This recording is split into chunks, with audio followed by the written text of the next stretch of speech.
গতকাল বেশ রাতের দিকে একটা খবর এসছে, যেটা আমাদের কারো কারো কাছে প্রত্যাশিত। কেউ কেউ ধারণা করেছিলেন এটাই হবে, বা এটা হয়ে গেছে অলরেডি, অনেকেই বলছিলেন। সেটা হলো জনাব বেনজির তার পরিবার নিয়ে দেশ থেকে পালিয়ে গেছেন।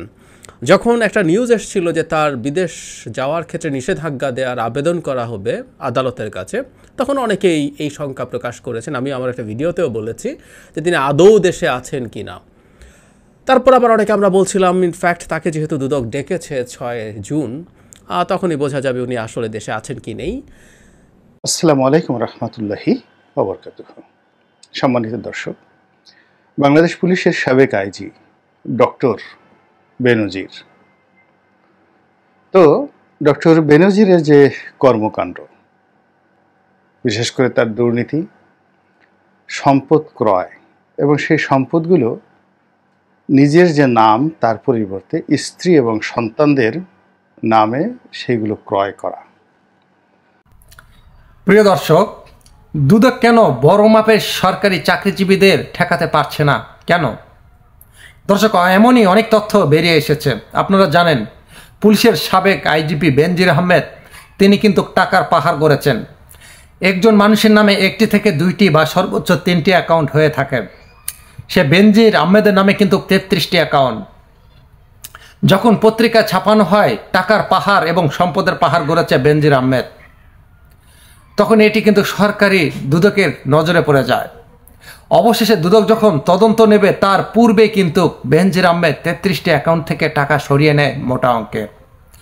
কারণ তিনি এত পরিমাণে টাকা জমা রেখেছে ব্যাংকে, যা যদি দুদক জানতে পারে তাহলে কিন্তু অনেকটাই সমস্যা হয়ে যাবে বেনজির আহমেদের। প্রিয় দর্শক, ইতিমধ্যে 33টি অ্যাকাউন্ট কিন্তু ফ্রিজ করা হয়েছে এবং সকল সম্পত্তি কোরক করা হয়েছে। অর্থাৎ সকল সম্পত্তি ও টাকা পয়সা ফ্রিজ করে রেখেছে দুদক। একটি টাকা উত্তোলন করতে পারবে না। তাহলে একটি টাকাও যদি উত্তোলন করতে না পারে, 33টি অ্যাকাউন্টের টাকা তিনি পূর্বেই কিন্তু সরিয়ে ফেলেছেন। কারণ তিনি জানতেন দুদকের অভিযান যখন শুরু হবে তখন তিনি কোনো টাকা উত্তোলন করতে পারবে না। সেটা তিনি উপর লেভেলের কর্মকর্তা এবং তিনি আগে থেকে জানতেন, যার কারণে তিনি 33টি অ্যাকাউন্ট থেকে মোটা অঙ্কের টাকা সরিয়ে ফেলেছেন। প্রিয় দর্শক, এখনও আরও অনেক বেশ কিছু টাকা রয়েছে। ব্যাংক কোনো তথ্য দিচ্ছে না কত টাকা উঠানো হয়েছে তার অ্যাকাউন্ট থেকে। দুদক তাহলে কি বড় বড় কর্মকর্তাদের ঠেকাতে পারছে না? যারা মধ্যবিত্ত এবং নিম্নবিত্ত তাদের কি শুধু ঠেকাতে পারে দুদক? প্রিয় দর্শক, বেনজির আহমেদ যে এত বড় একটা টাকার এবং সম্পদের পাহাড় গড়েছে, দেখি সর্বশেষে কি পরিস্থিতি এবং কি নিউজ আসে। তো দর্শক, যখন একটি পত্রিকা তার সকল সম্পত্তি এবং হিসাব নিকেশ করে দেখে, একটি জেলার 4 ভাগের 3 ভাগ তিনি কিনে ফেলেছে। আর মাত্র কয়েক মাস গেলে 25 সালের মধ্যে তিনি ওই জেলা পুরোটাই কিনে ফেলতেন। তখনই মানুষের মনে সন্দেহ জেগে যায়, বাংলাদেশে এরকম বিশ্ব রেকর্ড কেউ এখন পর্যন্ত করেনি যে একটি জেলায় একজন মানুষ কিনতে পারে। কিন্তু সেটি প্রমাণ করে দিল সরকারের একজন কর্মকর্তা বেনজির আহমেদ। প্রিয় দর্শক, একটি জেলার 4 ভাগের মধ্যে 3 ভাগ কেনা, এটি কিন্তু ছোটখাটো ব্যাপার না। তাহলে আপনারা একটু হিসাব নিকাশ করে দেখুন কত পরিমাণে টাকার পাহাড় গড়েছেন এই বেনজির আহমেদ। সত্য কখনো চাপা থাকে না, অবশেষে বেরিয়ে এসেছে অনেক তথ্য। প্রিয় দর্শক, 33টি একজন মানুষের কি হয়? 33টি অ্যাকাউন্ট একজন মানুষের নামে, তাহলে আপনারা একটু হিসাব নিকাশ করে দেখেন তাহলে কত পরিমাণ টাকা রয়েছে প্রতিটি অ্যাকাউন্টে। বেনজির আহমেদের সকল সম্পত্তি ক্রোক করা হলো, টাকাগুলো ক্রোক করতে পারেনি সেই সময়। কারণ ক্রোক করার আগ মুহূর্তে বেনজির আহমেদ 33টি অ্যাকাউন্ট থেকে টাকা সরিয়ে ফেলেছেন। প্রিয় দর্শক, যদি দুর্নীতির পথে টাকা না হয়, তার যদি সঠিক পথে টাকা হয়, তাহলে তিনি কেন এই মুহূর্তে টাকা সরিয়ে ফেলবে অ্যাকাউন্ট থেকে? এমনই একটি প্রতিবেদন পেশ করেছে এক সংবাদপত্রে, দুদক কেন সরকারি চাকরিজীবীদের দুর্নীতি ঠেকাতে পারছে না। কমেন্ট বক্সে জানিয়ে দেবেন। ঊর্ধ্বতন কর্মকর্তারা এমন টাকার পরিমাণ গড়েছে যা দুদক তাদেরকে ঠেকাতে পারছে না। যদি মধ্যবিত্ত এবং নিম্নবিত্ত হয় তাহলে কিন্তু ঠেকাতে পারে। এদিকে দুদক বলেছে, আমরা উচ্চবিত্ত এবং মধ্যবিত্ত নিম্নবিত্ত আমরা মানি না, আইন সবার জন্য সমান।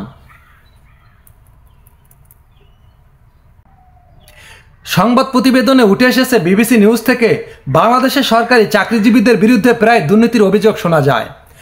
যেসব অভিযোগ তদন্ত করে আইনানুগ ব্যবস্থা নেওয়া ক্ষেত্রে প্রধান ভূমিকা পালন করে থাকে দুর্নীতি দুদক কমিশন।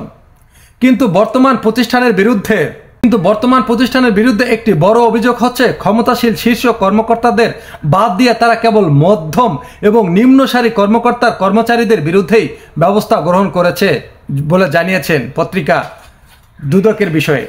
এই অবস্থা দেখা মনে হচ্ছে দুদকের কর্মকর্তারা হয়তো একটি সীমারেখা নির্ধারণ করে নিয়েছেন, যেটা উপরে তারা যেতে চায় না। মানে একটি সীমারেখা রয়েছে যার উপরে যেতে চায় না, যে যার যত অর্থনৈতিক অবস্থা ভালো বা অনেক টাকার পাহাড় সেখানে তারা ক্ষতিয়ন করবে না।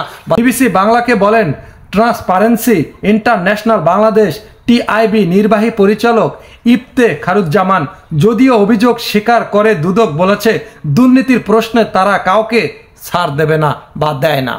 যারা দুর্নীতি করে থাকে দুদক তাদেরকে ছাড় দেবে না এবং কখনো দেয়নি, এটি মন্তব্য করেছেন দুদক প্রতিষ্ঠানটি। অভিযোগ পেলেই আমরা তদন্ত করে দেখি, প্রমাণ পেলেই সঙ্গে সঙ্গে ব্যবস্থা গ্রহণ করি। বিবিসি বাংলাকে বলেন দুদকের কমিশনার মোহাম্মদ জহুরুল হক, যদিও পুলিশের সাবেক মহাপরিদর্শক বেনজির আহমেদ বিরুদ্ধে অবৈধ সম্পদ অর্জনের যে অভিযোগ সম্প্রতি গণমাধ্যমে প্রকাশিত হয়েছে সেটিও খতিয়ে দেখার বিষয়ে এখন কার্যকর কোনো ব্যবস্থা নিতে দেখা যায়নি দুদকের। প্রিয় দর্শক, কি বুঝলেন? অনেক দিন ধরে দুদক কিন্তু পর্যবেক্ষণ করছে, এখন পর্যন্ত কি ফলাফল দিয়েছে? কোনো ফলাফল তেমনটা দিতে পারেনি। শুধু সকল সম্পত্তি ফ্রিজ করে রাখা হয়েছে এবং কোরক করা হয়েছে এটাই বলেছেন, এবং 33টি অ্যাকাউন্ট থেকে তিনি মোটা অঙ্কের টাকা সরিয়ে নিয়েছেন। সম্পত্তি যদি সরানো যেত বা বিল্ডিং যদি এক জায়গা থেকে আরেক জায়গায় স্থানান্তর করা যেত তাহলে সেটিও রাতারাতি করে ফেলতো। প্রিয় দর্শক, চোখ রাখুন আর টিভি নিউজে। আবারও দেখা হবে নতুন কোনো ভিডিওতে। মতামত অবশ্যই কমেন্ট বক্সে লিখে জানাবেন। আল্লাহ হাফেজ।